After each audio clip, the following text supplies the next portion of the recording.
Hey, everyone out there on YouTube. Thank you so much for hanging out with us today. I'm really excited to be doing a pop-up on YouTube. Usually I'm live streaming into the community, so it's exciting to see who will stop by and hang out with us today. Really excited to be here because we're talking about how to build out a streaming or video production studio in your space, wherever that is, whether that's in your home or in an office space, or thinking through how you can approach it when you're on the go. And if you haven't caught it yet, we have been working with the amazing, the incredible Marshall Fox, who we have here today, and he just dropped last week his entire studio walkthrough. So we're going to be talking to Marshall today about how he thinks through and approaches building out his studio space. So if you haven't watched it yet, grab that link there in the description, swing on over and do a tour of Marshall's studio and bring your questions. This is a totally informal interview. We're happy to take questions from everyone watching. It looks like, let's do some hellos. We have Mr. Camera Junkie watching. Hey, James. We have Oliver. Never Call Me Again is watching. Hi to Michael and hi to IMAX and from Germany. Thanks so much for hanging out with us today. Keep those comments coming into the chat. We'll be happy to take any questions. But without further ado, let's bring on Marshall. Thanks so much. Hey, Katie. How's it going, everybody? I'm so excited to be here with you all this morning, this afternoon, whatever time it is where you're watching this. I'm pumped up. Me too. Me too. I was so excited at the release of this video because I just love your space. Every time I see it, I'm just like, it's so warm and cozy and inviting, but really high end and professional looking. So I'm glad that you're Thank you. willing to jump on a call with me today so that we can ask you all of the questions because Yes. approaching all of it is really difficult as people are thinking through, I think a lot of people now have been at it to some level for the last maybe year or so, doing things like, upgrading their camera, upgrading their microphone, adding on Ecamm, thinking through how to do interviews, all of that. But getting a really good studio vibe is tricky. So I'm glad that you're hanging out here today with us. Before we jump in, why don't you give a little bit of just a quick overview on who you are, shout out to your YouTube channel, and kind of where you're at on your video growth journey. Yeah, absolutely. Yep. So I'm Marshall Fox and I'm a graphic designer. My company is called 120 Design Studio. I serve authors, speakers, coaches, and consultants, and I help them show up online like they show up on stage. So I've been doing that for about 4.5 years, have maybe 400 or 500 clients right now. That's been an amazing journey. Just entrepreneurship in general. It's been, ups and downs, but I've learned a lot. I've really expanded my network. I've been able to have tremendous impact or help my clients have tremendous impact. And now I'm shifting into a season where I'm trying to have impact. So one of my main goals right now is to put other freelance designers on game, give them tips, tools, strategies that I've been able to apply to my business to so they can apply it to their business and have success. So when I first got into design, I didn't really see what success could really look like for me as a graphic designer. I didn't go to school for it. I googled the average salary. I'm like, I can't support my family with that. But I went for it, and things kind of blew up. So my main mission with my channel is to show what success looks like in the graphic design space for freelance designers and give them those tips, tools, and strategies that they can apply to their business. So put out the chair video, a review on this chair that I'm in right now. Put out the office tour last week, which is doing amazing. Think that it's up to almost 14,000 views, which is cool. Shout out to Ecamm and Katie for kicking things off with the email blast. That was it's greatly appreciated. Yeah. So yeah, it's a little bit about me. Yeah, awesome. And you've been gracious enough to do a bunch of tutorial videos too on our channel.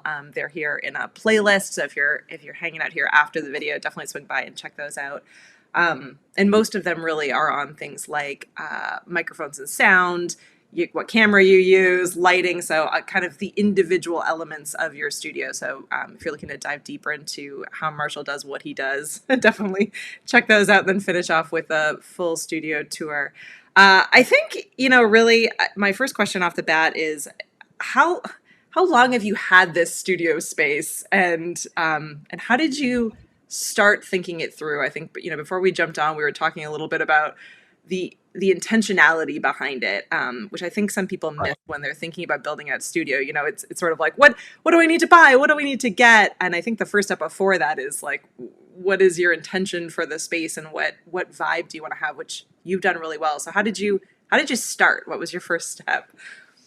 Yeah, so how it started was, my favorite color scheme is maroon and navy, right? That's where it started. That's where it started. So when I did the logo for my company, 120 Design Studio, this is it. You'll see it behind me, of course. On the wall is, navy maroon. So I came up with a few different color schemes, right? For my logo for the company, a few different colorways for the logo, and I was like, "What if?" And I've had these types of cards for a while. What if I had 4 canvases with the 4 different color schemes? So as you can see behind me, that's where it started, Katie. It started right there with those 4 canvases. I had an idea. I wanted those 4 canvases in that grid like that, and I said, "Okay, what if I put 2 bookshelves on the side? What if I had like a little console table below?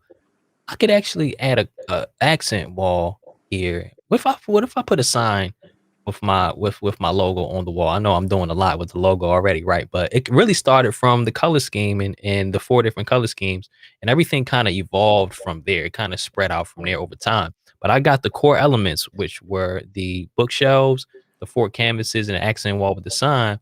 I got those 3 years ago, and that was pretty much it. I had my desk with my computer.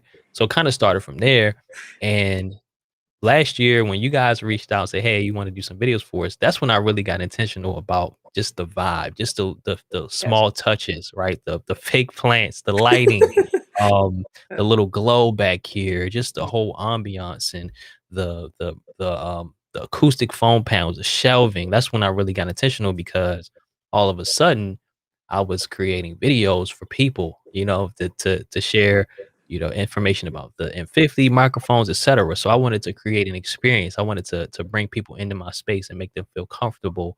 Because I don't see all of this stuff when I'm working. I don't see it. So this is really It's all for you behind you. guys. Yeah. Yeah, it's for the viewer. So it really evolved from just a home office into more of a set, right? Yeah. So that's kind of where it is. But it started with the 4 color schemes and everything kind of branched out from there. I think that's so incredibly important because, again, I think when we're thinking about what we need for a video studio, I think many of us immediately go to to the gear. And really, what you're saying is you started with the vibe, the Yep. brand, the colors, the feel, and I think taking that step back and starting that way is how people like you end up with like a really specific space that really, brings your brand and your videos to life in a way that's very different than a lot of other spaces. So I think thinking through like what those things are that are behind you, whether that's, your logo or your branding or all the cool, little knickknacks, I guess, for lack of a better word, Yeah. that bring There's a lot you. of knickknacks. Yeah, right. I mean, the fake plants, all the things that bring Yeah. your vibe to life. It's a really important space. Is important place to start. Just going back, I Yep. have a couple questions that have come up here. A lot of questions about lighting, which I think Mhm. is super important, and I think probably brings a lot of the coziness and the warmth into your space specifically. Prima wants to know about the placement of accent lighting, and how you approach that. Yeah. Do you have windows in your space? Are you taking out all of the light before you're kind of layering in the different accent lights? I don't have any windows in here. I don't have any windows, so that's kind of a bonus in a way because it allows me to control the light, and as I'm streaming at different times of the day, I don't really have to contend with external light sources. Yeah, But 9 times out of 10, like, most of the day, I'm not streaming, right? So when I'm yeah, working, I could use some natural lighting here. That's yeah, why if you saw my office tour video, you see, well, at the end of the day, more often than not, I'm on the couch, upstairs on my laptop, yeah, but I don't have any internal light, any external light coming in.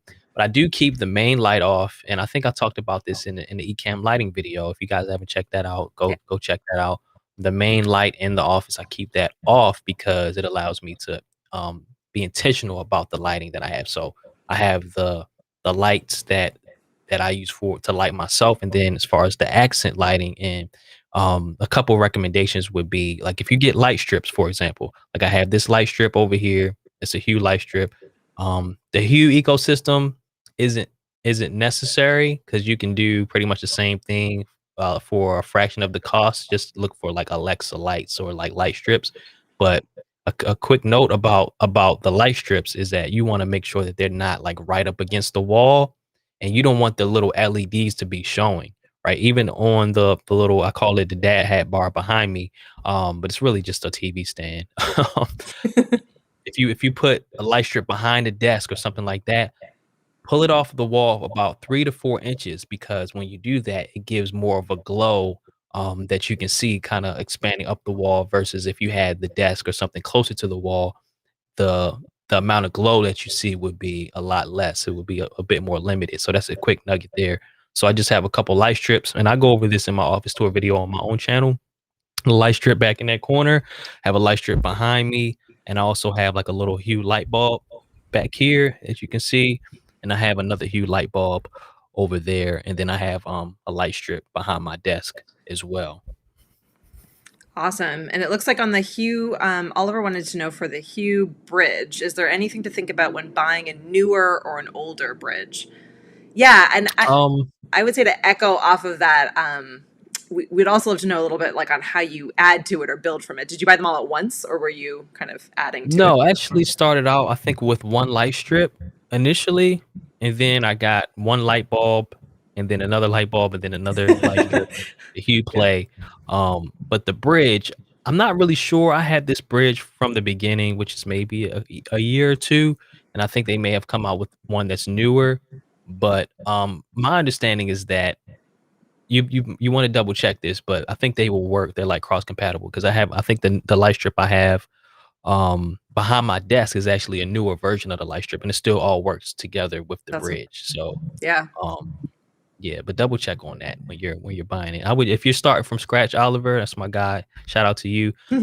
Just get whatever the newest. If you're going the Hue route, get whatever the newest one is, the newest bridge and the newest light strips are. Yeah. But if you Yeah. get an older light strip, it probably would still work.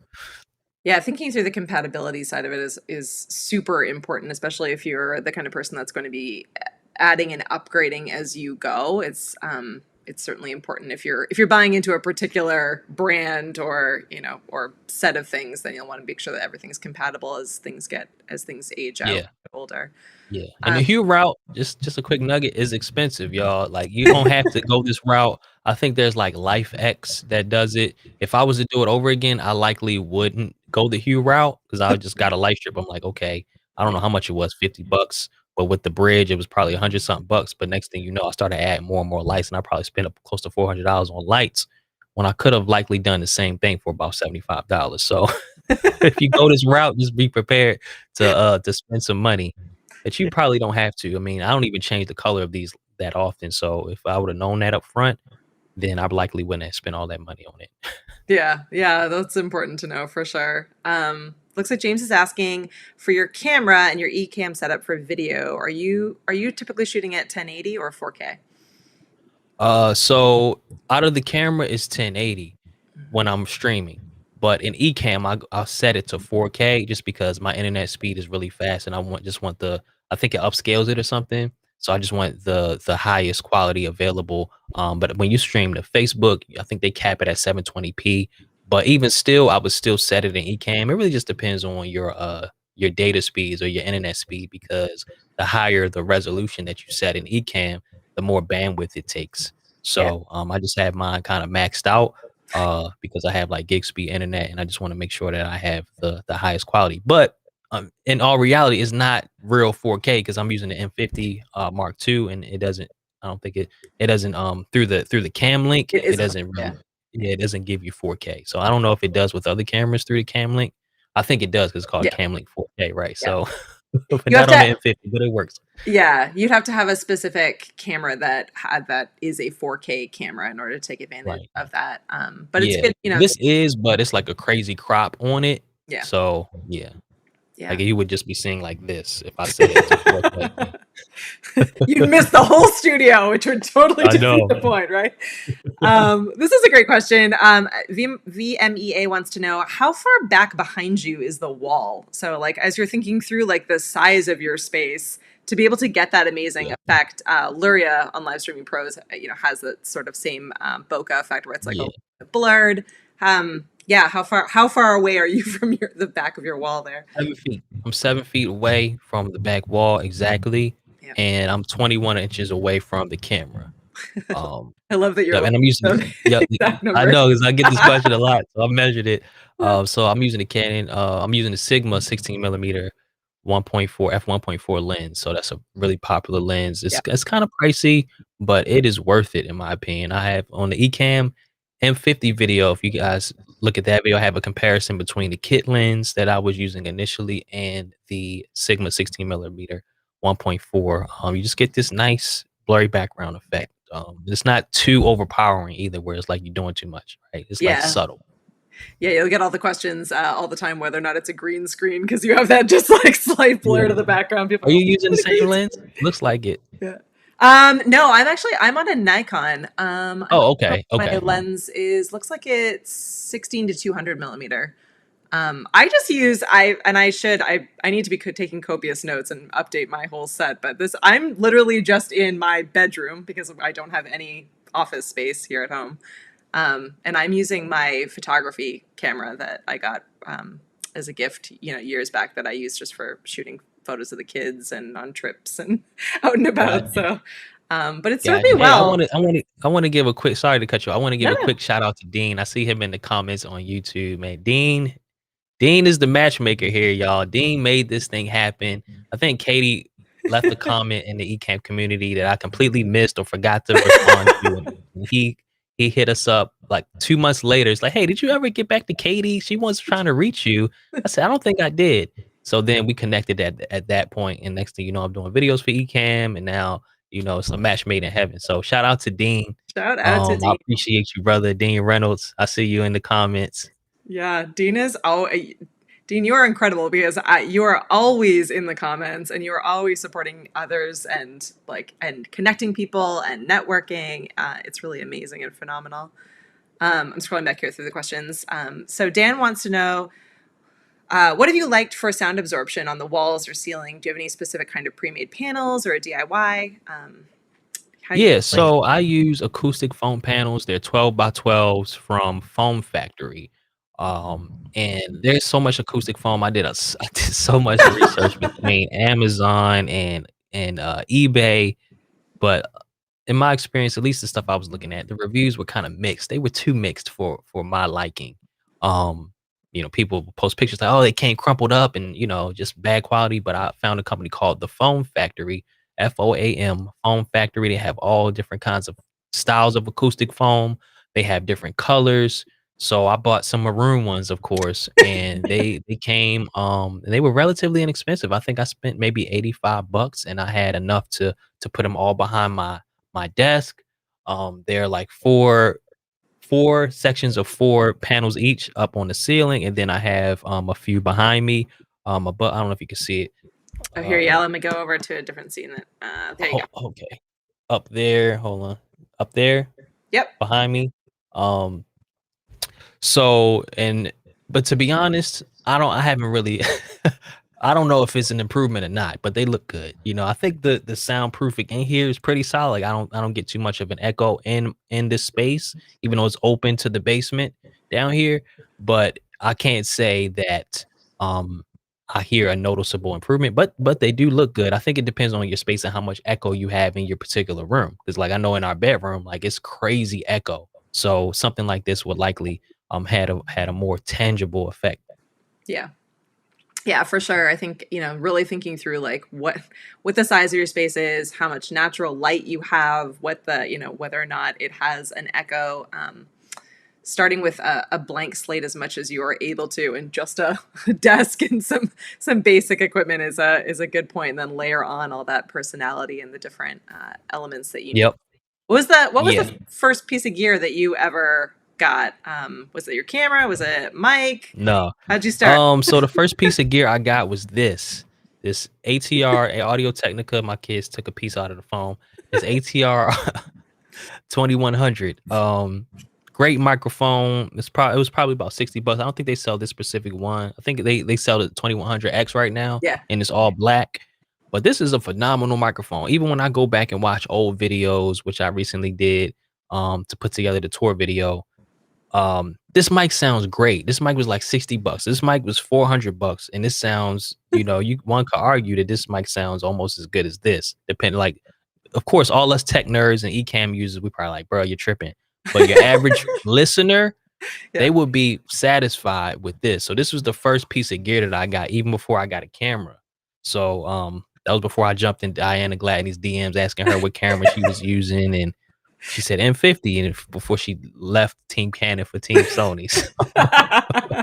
Yeah, I think Diana was my point person too. When I was like, Yes, yeah, I need to add a couple more things in because I'm live streaming a bit more now from home. I'm not in the office as much during right. the pandemic, and she was great at giving me a bunch of advice on Yeah, he's the how best. to start. Miss So, D. Miss D. Yeah, you know what? It's so funny. I feel like everyone always thinks through, thinks camera first, camera first, camera first. But you're not going to get very far if no one can hear you or can hear Right. you well. So thinking through the microphone is super super important. Yeah, it's critical. It's critical. Critical. Yeah. I would argue that audio is more important than video, to be honest. Like, you would rather have Yep. a bad video and great audio than great video and bad audio. Yep. Absolutely. Absolutely. Shout out to Rob, who's watching. Rob Hitch. He says, do you max out the camera settings and fine tune the lighting, or max out the lighting and fine tune the camera settings to get your preferred picture and look? It's a great. It's probably a combination of both, to be honest. Like, I find out what I'll do is, like, I'll light myself.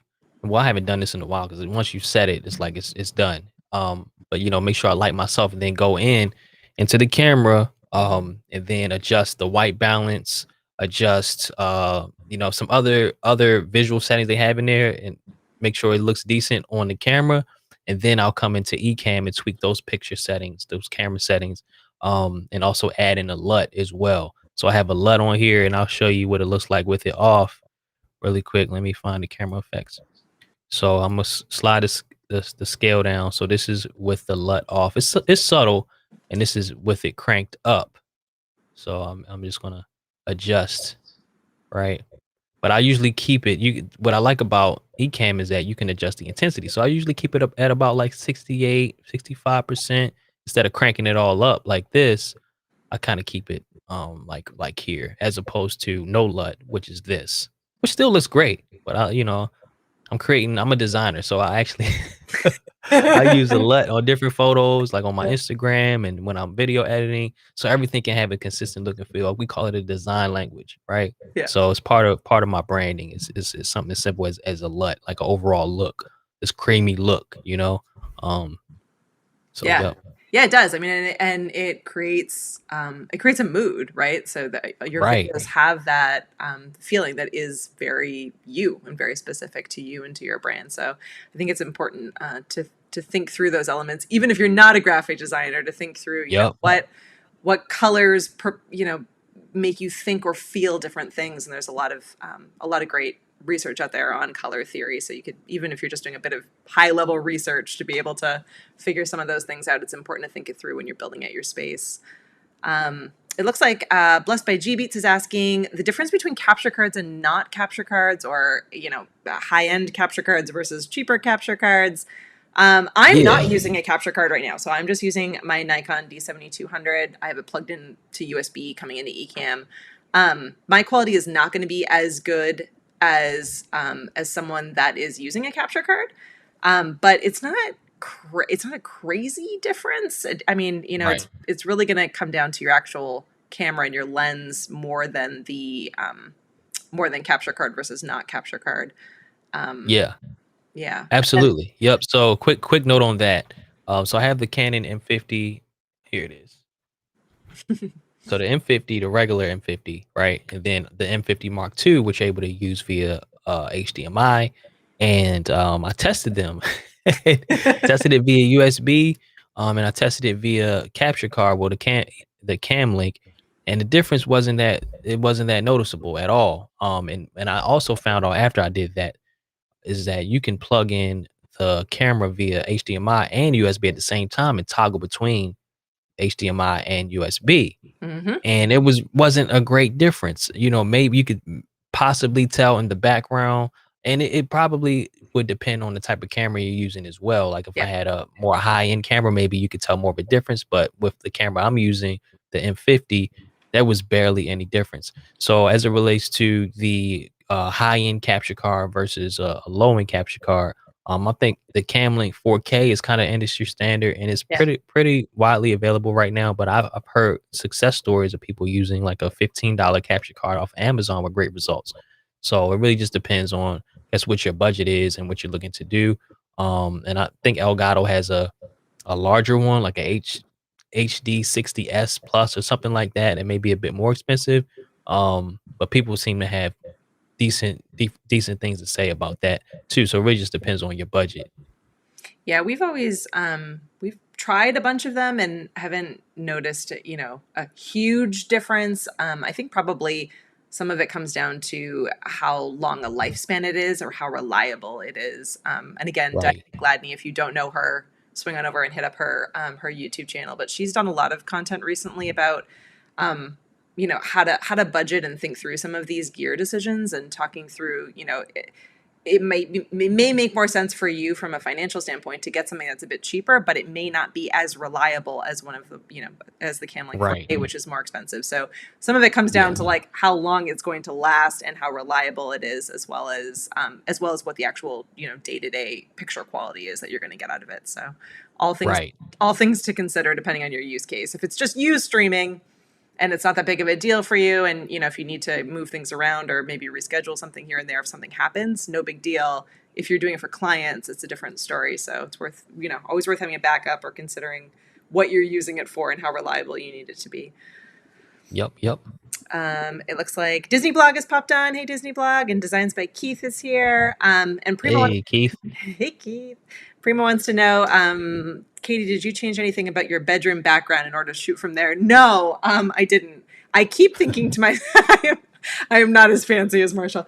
I keep thinking to myself that I have an intense amount of natural light up here, which is one of the reasons why we love it as our bedroom. And I don't have any blinds or curtains or blackout blinds or anything to control the light. So like you'll notice even during this broadcast, my light is fluctuating. It's nice here today. The sun's out, but it's cloudy. So every time the sun goes behind a cloud, it affects my lighting, right? So which maybe not that big of a deal for for a YouTube live interview, but if I was creating a bunch of videos or doing tutorials or something that was a little bit a different vibe, or you needed to look a little bit more professional, it would matter, and I would need to think through what that space is. So some of the considerations that I'm trying to think through as I'm getting a little bit better at this and doing these things a bit more often. But I think that's the main. I'm trying to look around to see what else. I think that's the main issue that I have is really just natural light versus. And I notice it too if I'm not thinking and I'm doing an interview at like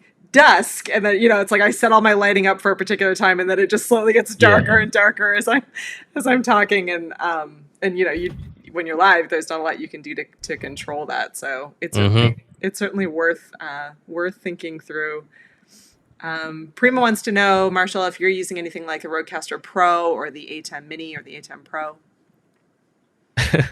I'm sorry, I just caught the comment about the waves, Tana. Thank you. So no, I don't use the Roadcaster. My guy Lisa, I see you down there, and everybody at Ecamm Jedi Council, Keith, Lemuel, Doc Rock, Bradley.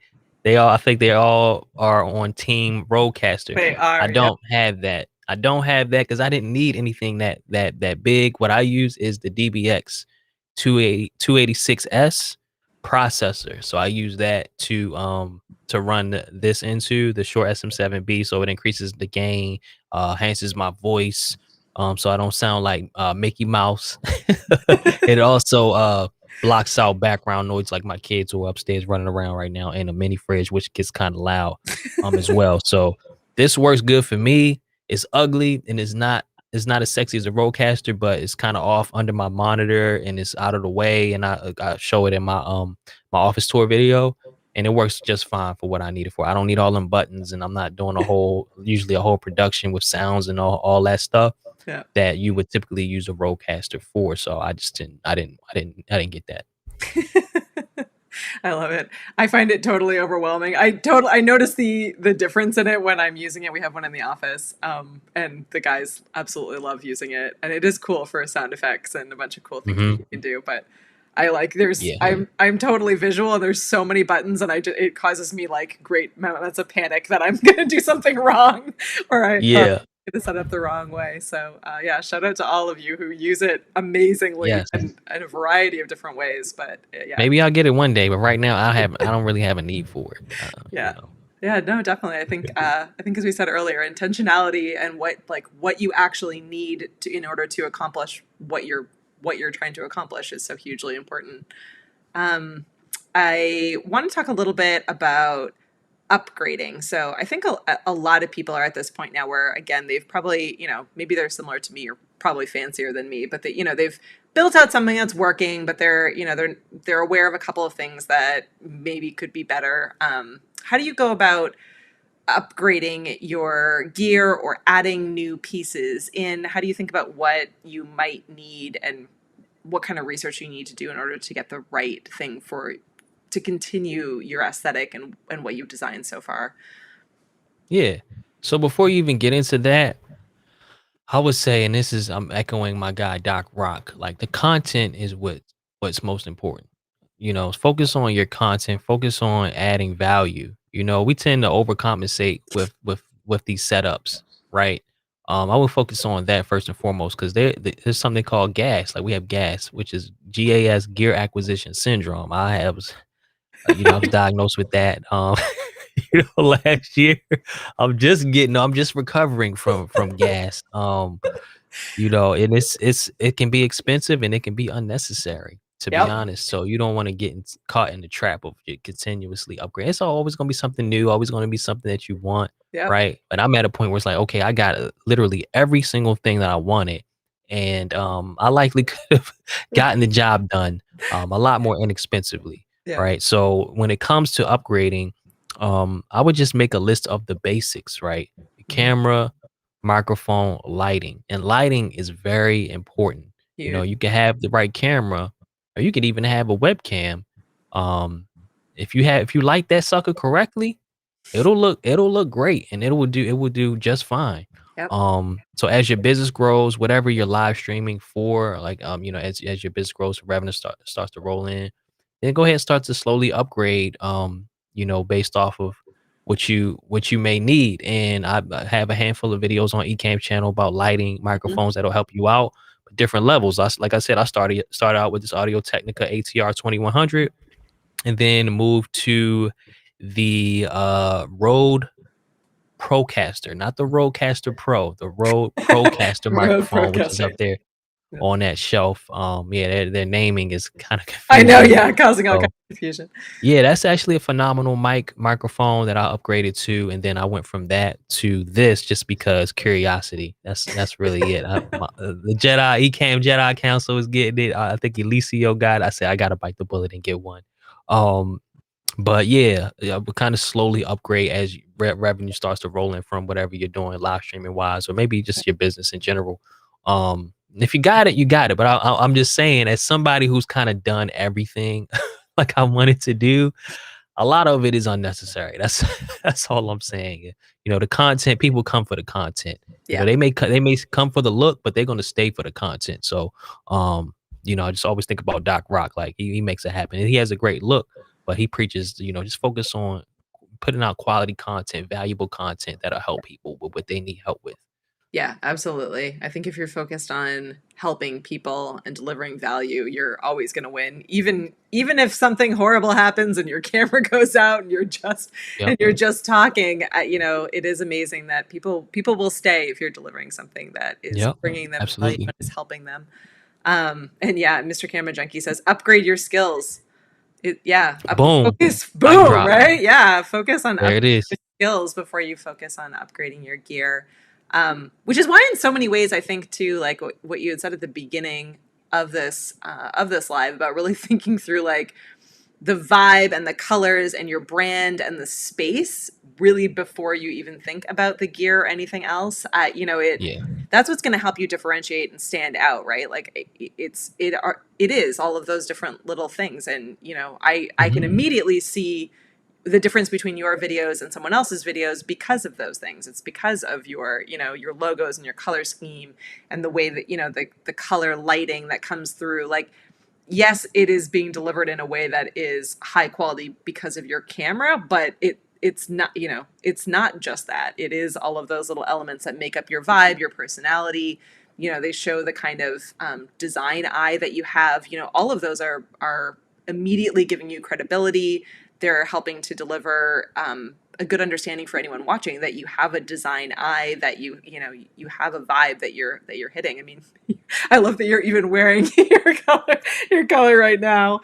Yep. It's yeah, it does it. Those are all visual cues that you're sending out to your viewers that are reminding them about what your brand stands for and what quality Yep. you're going to deliver to your customers, to your end users, right? So that's all Yep. hugely important. Yep. It's about visual branding, right? Because we all have a brand. We all have a brand. It's your brand is your digital reputation. It's Yeah, your uniqueness. It's your vibe. We all have that, but when it comes to the visual side of things, like everything here is part of visual branding. Even on my channel, or even when I say Ecamm fan, what's good, y'all?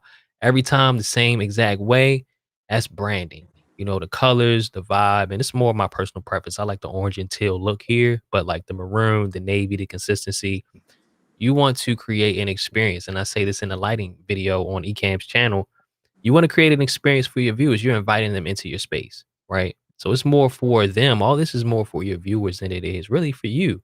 So you kind of have to find that balance between your own personal tastes and preferences and what may be appealing to the people you're trying to reach. And this is something that I kind of tell my clients when we do like brand strategy sessions and things of that nature. Is like when it comes to actual visual branding, your client, your potential customer, and their preferences is more important than your own personal taste, right? So we, as content creators and live streamers, we have to find that balance. So it's like, yeah, these are my preferences, but what would my viewers like? What will be appealing to them? So that's all that's come. I'm taking all that into consideration when I'm doing this.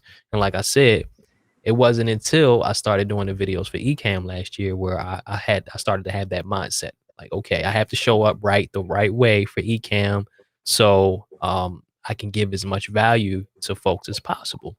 yeah, And as you not to toot my own horn, but you when you go back and look at those videos, they the most highly viewed videos on that channel. hmm Why I like to think it's not only because of me, I'm not that sweet. It may be a little bit of my personality and the joke here or there, but the overall vibe that I've created to yeah. invite you in to for that, you know, that click through rate. Go ahead, click the video. I want to see what this guy's talking about. It's a nice little vibe. You know what I'm saying? So all that goes into it. Yeah. Yeah. And I mean, people are much more inclined to listen to what you have to say and to click through and watch the video if you're showing up, you know, looking your best and with all of That's it. that. Yeah, with all that vibe, it gives you that level of credibility. I'm, Alicia says that you got them all gassed up, just recovering from it. Yeah, Yeah, absolutely. Alicio and I, I call us the gear twins. We were buying everything lock and step last year between the iMac, the cameras, the microphones. It's crazy. I joke with my wife. I'm like, look, me and Alicio and I, we're both getting in trouble by our wives from our wives, like at the same time. Oh, I love it. I love it. Prima has a great question. Wants to know what inspired you to make a pivot from graphic design to more into the content creation space. Yeah, yeah, absolutely. Prima was good. I think he's in my graphic design group, Good to Go. Also a subscriber to my channel, so he's kind of seen the journey over the past few Yeah. months. So at the top of the year, my goal was to be a full-time content creator, hmm really get out of design. But as I did that, I realized like I really like design. Like I like having the impact that I'm having with my clients. So I'm doing both. I'm doing the content creation and I'm doing design, just more at a high level with higher level clients now, so I can have some time to spend with my family and do the content creation Yeah. as well.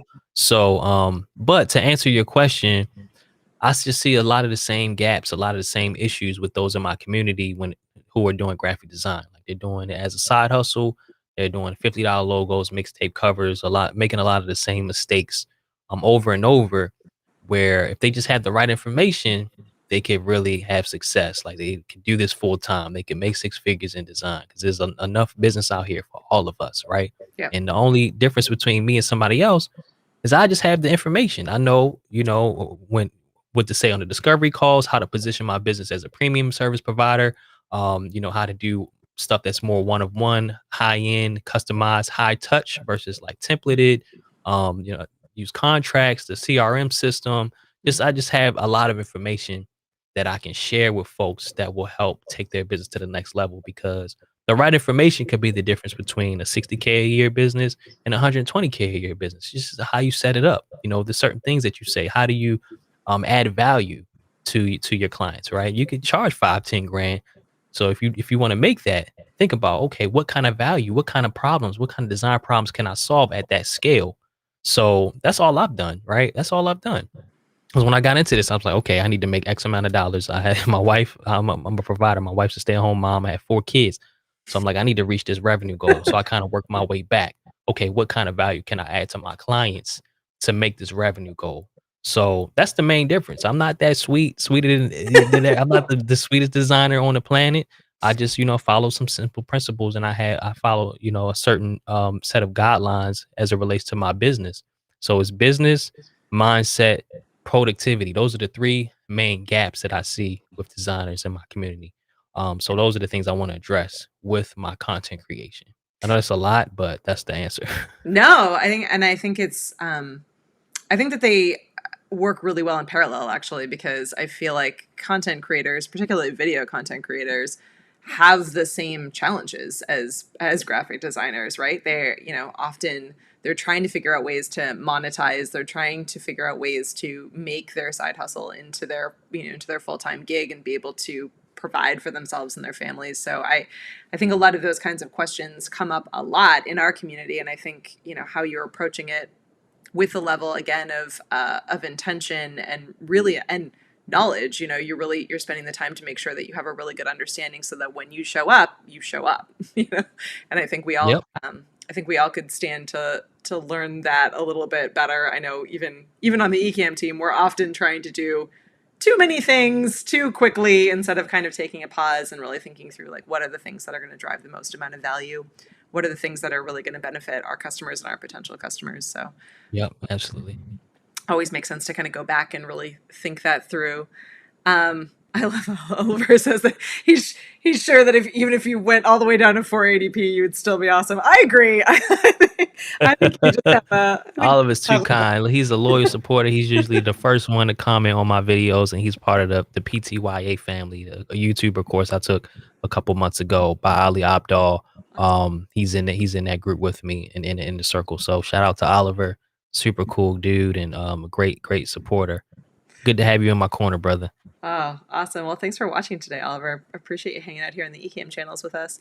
I'm just going through, so I think we're nearing the end. So if you have any other questions, definitely throw them in. Prima wants to know if you use a teleprompter. That's a great question. You did cover this in the video, so Yes, Prima, you're telling on yourself. That means you didn't watch my tour video. I'm disappointed. Uh-oh. No, yeah, I do use a teleprompter. I don't have it in arm's reach. I use the Parrot Padcaster teleprompter. The videos that I do for Ecamm and on my channel are usually scripted.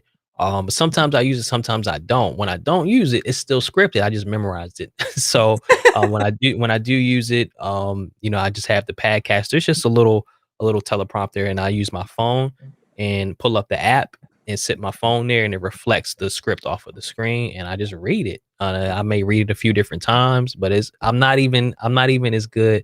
I'm not even that good at using like the bullet points to just expand. I gotta have it word for word. I gotta have a word word for word. So I do use a teleprompter. And I used it when I did the office tour just because that was such a huge video to It do. was. It was. So yeah, I do use a teleprompter, and I control it with an app on my iPad, and I kind of scroll up and down remotely. But they even have it where as you read the script, the words will kind of move at, it'll follow along with the words as you read it, and move the script along on the teleprompter if you want to do that, or just have it slowly scroll down as well. But yeah, Yeah. I do use a teleprompter. Parrot Padcaster. Parrot, write it down. Yeah. Yep. Gas. um, yeah, and I think there's a couple different use cases too you could have for teleprompters. We see a lot of people in the Ecamm Live community who actually will also use teleprompters so that they can be looking directly at the camera and not down at their screen. Right. I know that the times where I've used that and I'm just able to, read comments and see what's going on with the broadcast and be able to see my entire Ecamm window directly into the camera or in the same camera space definitely helps to promote that eye contact and high level of engagement. So whether you're doing a scripted video, or you're just having a live video interview like this, it is helpful in certain cases to have that teleprompter there with you. I'm just pretty much just trying to add value to this video. I did see your video. Good. Okay, we won't make fun of you anymore. I'm glad to hear it. Glad to hear it. Awesome. Well, I think we've rolled right to the end. Is there anything else that you want people to know? Anything else about, as they're thinking through building out their space or upgrading their space? Anything else that we missed? Not sure. Yeah, if anybody has any final questions, so I would just leave you with this. Like, take your time when it comes to upgrading your space. Take your time. Don't get overwhelmed and focus on the content. I think it was Mr. Camera Junkie who said upgrade your skills, right? Focus on that.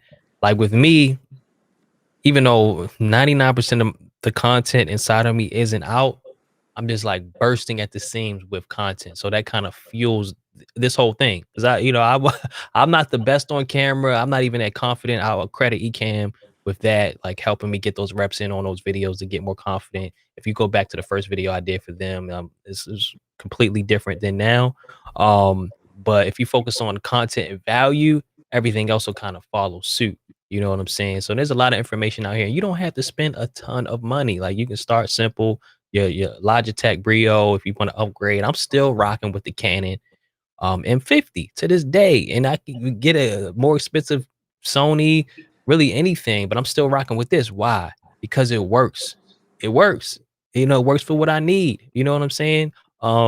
So I would just kind of start slow, and I know it's weird coming from me because I've done like everything imaginable in this office, but like I said earlier, I'm coming from the standpoint of I've done it and I likely didn't have to, and I would still have the same effect, the same impact with my message. So Yeah, absolutely. So yeah, put your thoughts about the exciting new gear aside for a minute and really think through what your intention is, what you actually need to accomplish, and keep in mind on what your viewers, what value you're bringing to them, and how you are able to help them. Those are the things that matter above and beyond how awesome you look. But if you do want to look absolutely amazing, Marshall does have the entire studio tour over on his channel. We have it in a playlist on our channel as well, so you can click right on over to watch the entire studio tour. Walk through and see what that space looks like, get some great ideas for how you can make improvements, even small improvements to your space to really just add your uniqueness and your personal brand to life in your videos. So always, always worth taking note of so that we can become better each and every time that we go yes, live or create videos. That's the goal, right?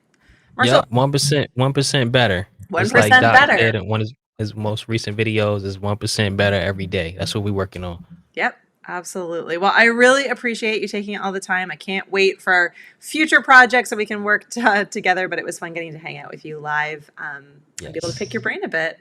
Thanks so much Likewise. for watching. Subscribe to this channel, hit the bell, subscribe to Marshall's channel. He's growing and Please. getting I'm better almost at every 2K, day. y'all. If y'all can help me get to 2K today, I would Yeah. greatly, greatly appreciate it. Bounce on over so that we can celebrate with him. Yeah, Yes. and see what he's up to. He's always creating amazing stuff. So James is gonna buy some new plants. Yes, buy some plants. I feel like that's the one thing I'm looking at like 24/7 these days is like plants to put in different places because it creates a really amazing aesthetic. So Yep, um, yep, yep.